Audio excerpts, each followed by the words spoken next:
마가복음 9장 14절부터 24절까지 교도가실 때의 마지막 절은 다 같이 읽겠습니다.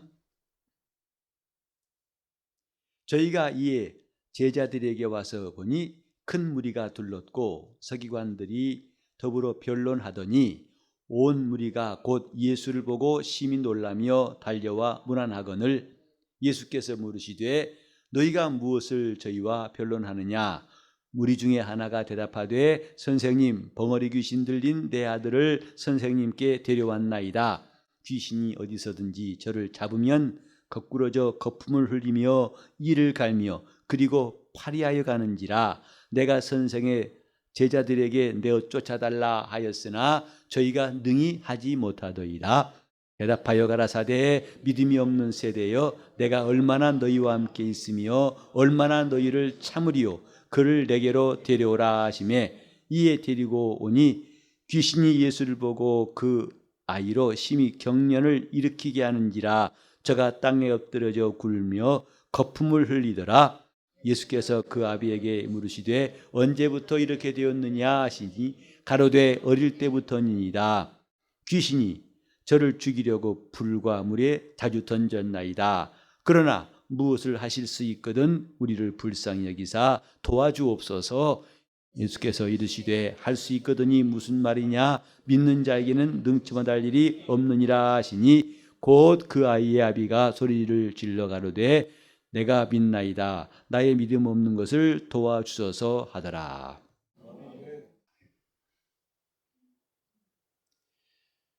우리가 염려를 많이 합니다.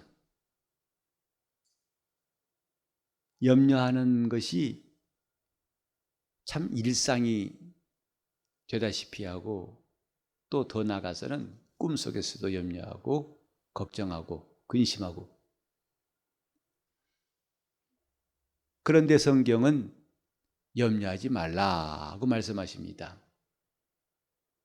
염려가 과연 안 될 수 있을까? 염려를 하고 싶지 않지만 염려를 중단하기가 쉽지 않고 거의 불가능하다고 우리는 느끼고 있습니다. 그런데 염려금을 왜 할까요? 성경에 보면 내일 일을 염려하지 말라고 예수님 말씀하신 거 보면은 염려는 앞으로 일에 대한 것이라고 짐작할 수 있습니다.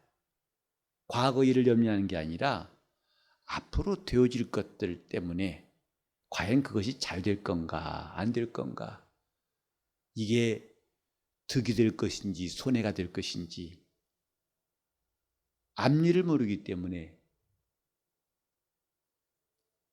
이 사업을 내가 성공할 것인지 실패할 것인지. 저는 오늘도 병원에 가 있는 한 성도를 신방하면서 대화하다가 늘 느끼는 거지만은 병원에 가서 느끼는 심정, 어찌 될 줄 모르기 때문에 참 걱정스럽습니다. 염려가 많습니다.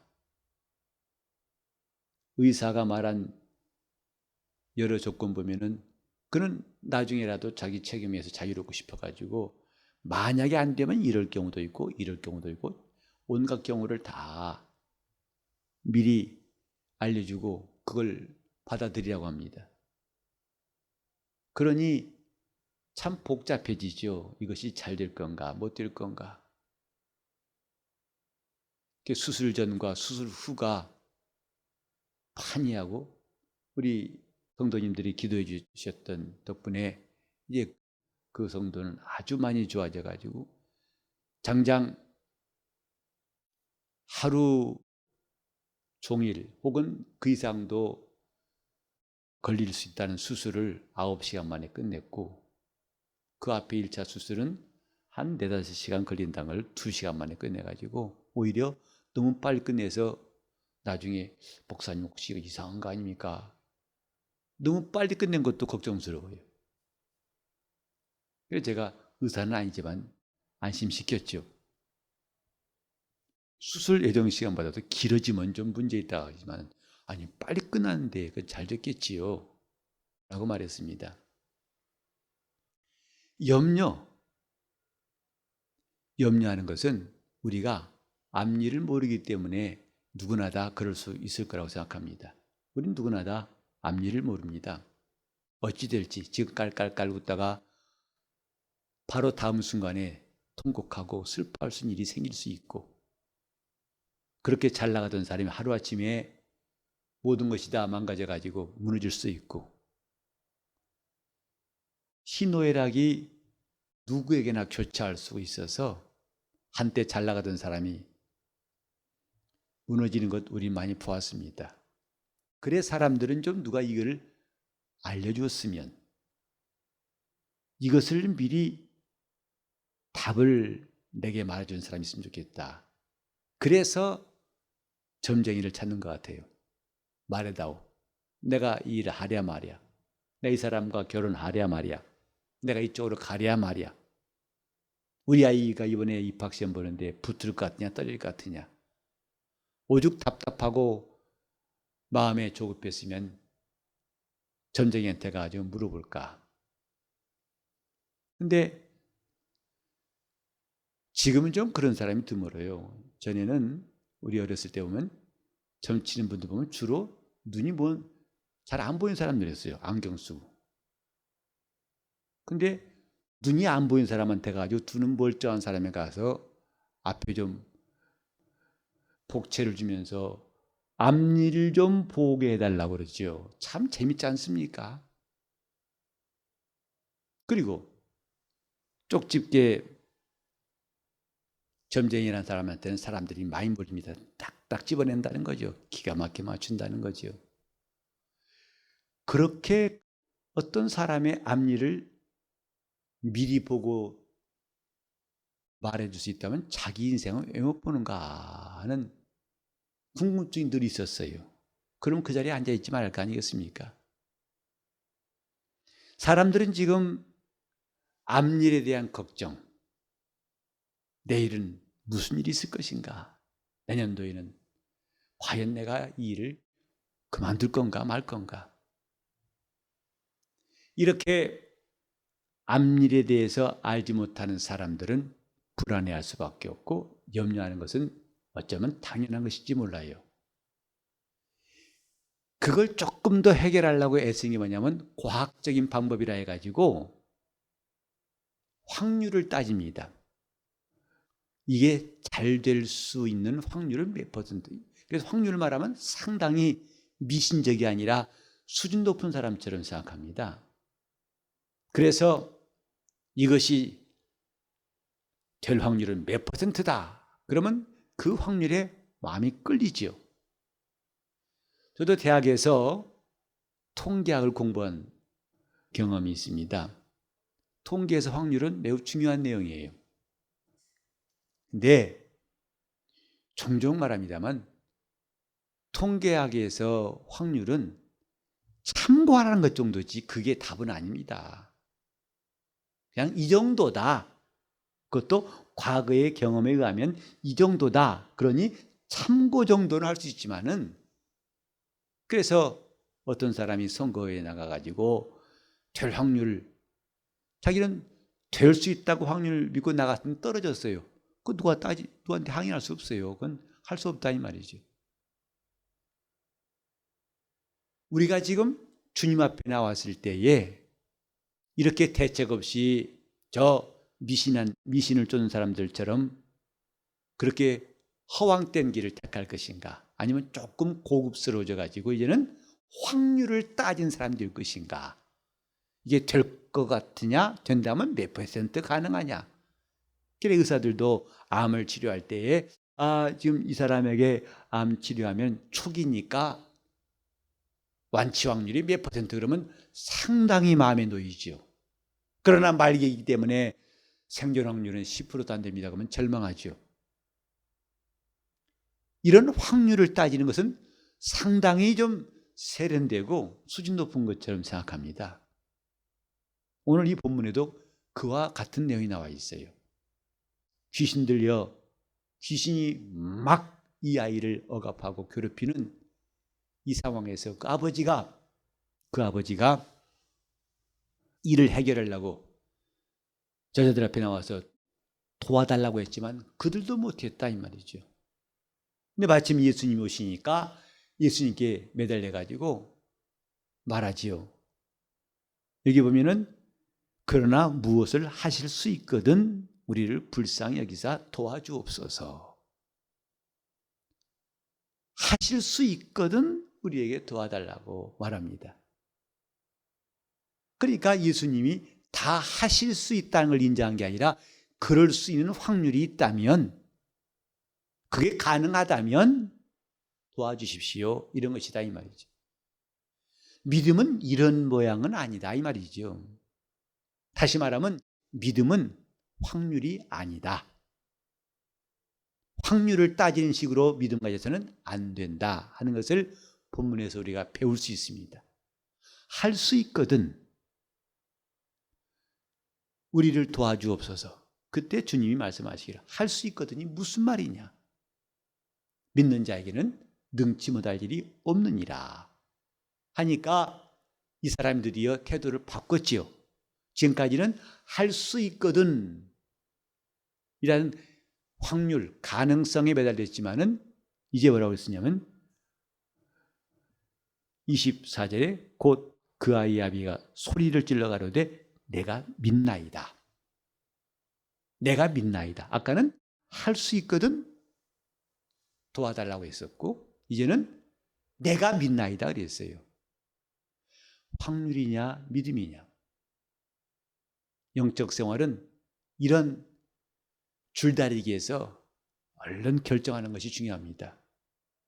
우리는 지금 주님께서 하실 수 있는 일인지 아닌지 따질 권리도 없고 가능성도 없습니다. 제자들은 이것이 과연 야 주님이 이건 하실 수 있을까 없을까 저울질해 본 적이 없어요. 그들은 주님께서 명하신 대로 순종했을 뿐이고 그때 주님이 일하신 거죠. 확률은 믿음이 아닙니다. 우리가 보통 저도 그런 경험이 있어요.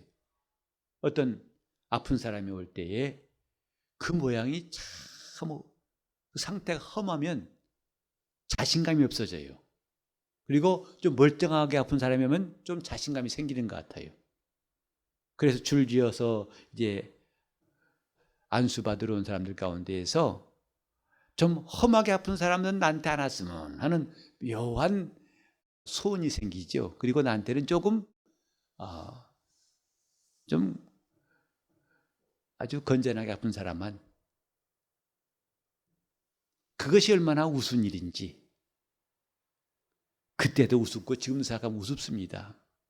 마치 주님은 이 사람은 못 도우실 것 같고 너무 이 사람은 정말 심하게 아파가지고 기도는 하지만은 주님이 못 도우실 것 같고 이 사람은 그래도 웬만큼 성해 보이니까 기도하면 주님이 도우실 것 같고 이런 얄팍한 생각, 할 수 있거든 우리를 도와주옵소서라는 아비와 다를 바가 없다 생각해요.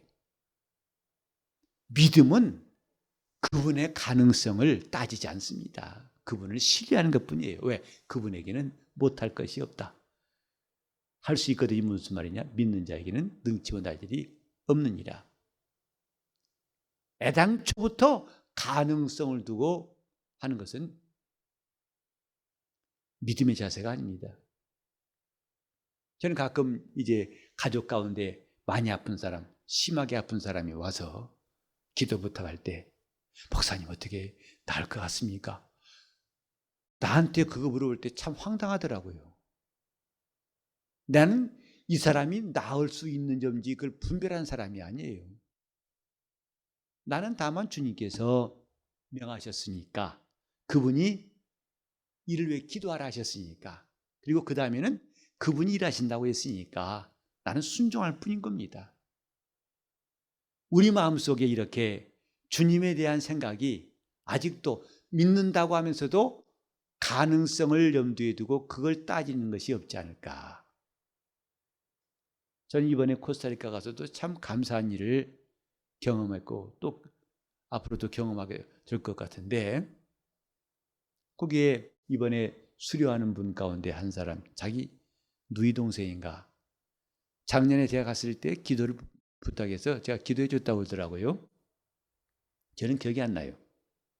근데 그 사람이 나았다고 하면서 내일 수료 시간 날 나올 거라고. 그래서 저는 어떤 분인가 궁금했었지요. 근데 그분이 조금 몸집이 좀 몸무게 많이 나간 사람인데, 나중에 설명을 들어보니까 양쪽 발 뒤에가 좀 그 몸도 무거운 사람이지만은 양쪽 발 뒤꿈치 뒷부분이 새까맸었답니다. 그게 썩었는지 아닌지 모르겠어요. 하여튼 간에 그 문제가 되게 심했다는 거지요. 그런데 다 나았다고.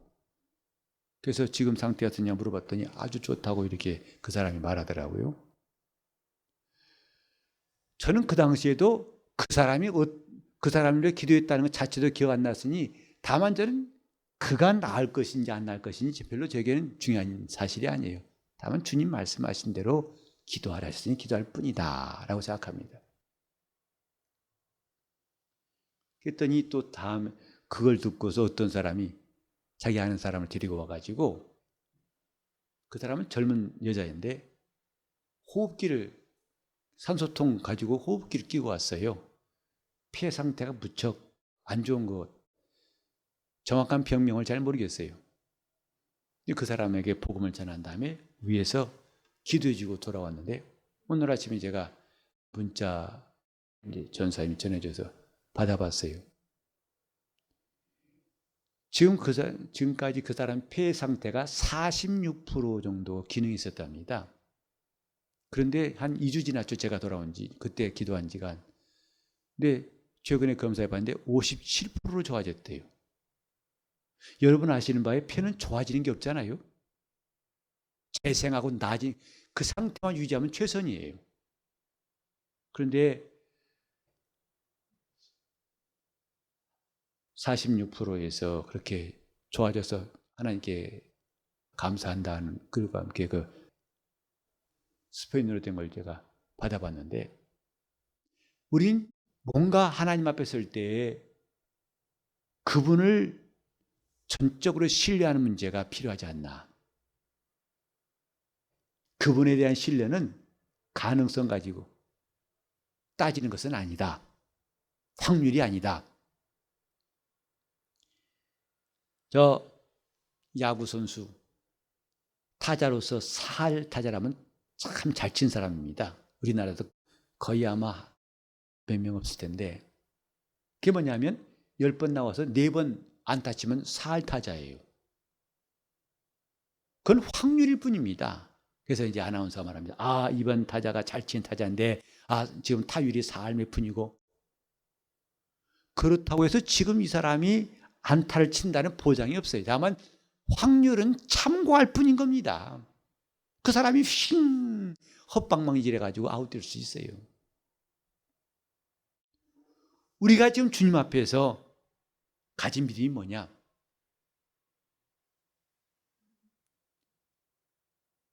지금까지 우리는 확률을 따질 때는요, 나 혼자라는, 나 혼자의 입장이에요. 그러나 믿음이라는 것은 더 이상 혼자가 아니고 둘이다 이 뜻입니다. 즉 확률을 따질 때는 네가 혼자 걸어왔던 것이지만, 혼자 감당하고 혼자 해결해 왔지만은, 믿음이란 말을 쓸 때부터는 너는 이제 나와 함께 가는 것이다. 나와 함께 걷는 거다. 그래서 주님이 약속하신 것은 부활하신 다음에 볼지어다 내가 세상 끝날까지 너희와 항상 함께 있으리라. 어느 기간 동안이 아니라 끝날까지 너희와 항상 함께 있으리라. 그분이 함께 있을 때는 확률이 필요가 없습니다. 오직 믿음만 있는 겁니다. 주님이 그렇게 하시겠다는 거, 우리는 그걸 따라갈 뿐이에요. 아까 우리 찬송했습니다만, 한 걸음 한 걸음 주 예수와 함께, 한 걸음 한 걸음 주 예수와 함께. 그러니까 염려가 없는 거예요. 염려를 해결하는 방법은 염려하지 말아야지라는 그런 다짐과 결심이 아니라 믿음만이 염려를 해결합니다. 주님이 함께 계실 때만이 그 염려를 근본적으로 해결할 수가 있습니다. 전 성경에서 이렇게 염려가 끊임없이 떠오르고 목사라고 염려가 없는 게 아니죠. 우리 어렸을 때 그런 기억 많이 납니다. 연탄가스로 자다가 이 땅을 떠난 사람이 참 많아. 그 사고가 많았어요. 문틈으로 스며든 연탄가스. 또 심지어는 이 방바닥에 이것이 갈라져 가지고 거기로 가스가 올라와 가지고 사람이 죽어나가거든요. 그러니까 그 조그만 틈새만 있어도 그 연탄가스가 나와 가지고 사람의 생명을 앗아갔는데, 마치 염려는 연탄가스 같아 가지고 틈만 나면 염려는 다가오게 되어 있는 겁니다. 너 나 할 것이 없습니다. 아무리 성령 충만한 사람일지라도 틈만 나면 염려는 연탄가스 마냥 나 올라오게 되어 있다 이 말이죠. 그걸 어떻게 잠재울 수 있을까? 어떻게 막을 수 있고 어떻게 염려하지 않을 수 있을까? 저는 그게 참 궁금했어요. 그 성경에도 아무것도 염려하지 말고 내일 일을 염려하지 말라 하신 말씀 들을 때마다 참 벅차고 힘이 겹다고 생각했습니다. 어떻게 염려하지 않을 수 있을까?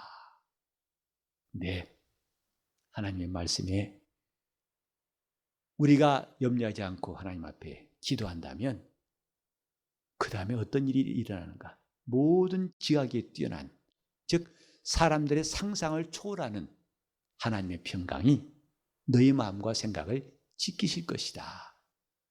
그러기 때문에 너희는 염려하지 않는 것이다 라고 성경에 말씀하고 있습니다. 흰눈이 이제 올 겨울에도 오겠습니다만은 흰눈이 내리면은 온 누리가 다 은색이죠. 그래서 이 높은 빌딩 옥상에 보면 지저분한 것, 나무 조각, 뭐 온갖 쓰레기들 놔서 올라가 보면요, 그 다른 데 옥상 볼 때 참 지저분하지요. 근데 그 지저분한 모습이 온누리의 눈이 다 소복이 쌓이면 다 그 모습이 보이지 않고 참 은세계가 펼쳐집니다.